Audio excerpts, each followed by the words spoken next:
Alors nous nous penchons maintenant sur la résolution de l'exercice 3 de la partie salaire et assurance sociale de l'examen professionnel de spécialiste en finance et comptabilité 2016. Donc la question de l'exercice 3 comporte deux volets, A et B. Elle porte sur le compte individuel AVS. Donc il y a une affirmation. Tout d'abord, la caisse de compensation AVS gère un compte individuel par assuré. Question A, expliquer la raison de la gestion d'un tel compte individuel. Question B, nommer deux informations de l'employeur qui doivent figurer dans le compte individuel.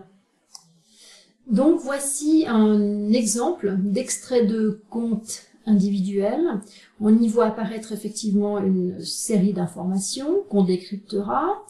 Je dirais également qu'il est important d'y voir apparaître un revenu total. De ce revenu total, on va déterminer un revenu annuel moyen qui, selon les tabelles à disposition pour le calcul des rentes AVS, déterminera effectivement le niveau de la rente AVS. Le compte individuel fait l'objet effectivement de mentions dans les articles 137 à 141 du règlement de l'assurance vieillesse et survivants. Et à la question « Expliquer la raison de la gestion d'un tel compte individuel », on répondra « Le compte individuel contient les informations nécessaires au calcul de la rente AVS ». Quelles sont les informations qui sont contenues dans l'extrait de compte individuel?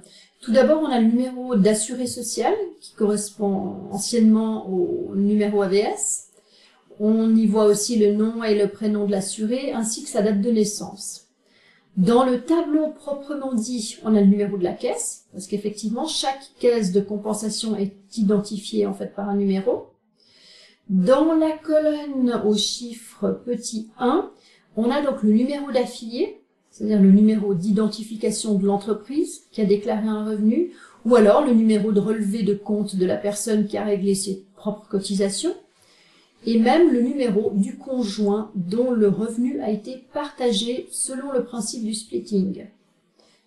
Dans la colonne au petit chiffre 2, on a le code du revenu, le code 1 correspondant à un statut de salarié, le code 3 à un statut d'indépendant. La colonne au petit chiffre 3 permet de faire figurer des bonifications pour tâches d'assistance.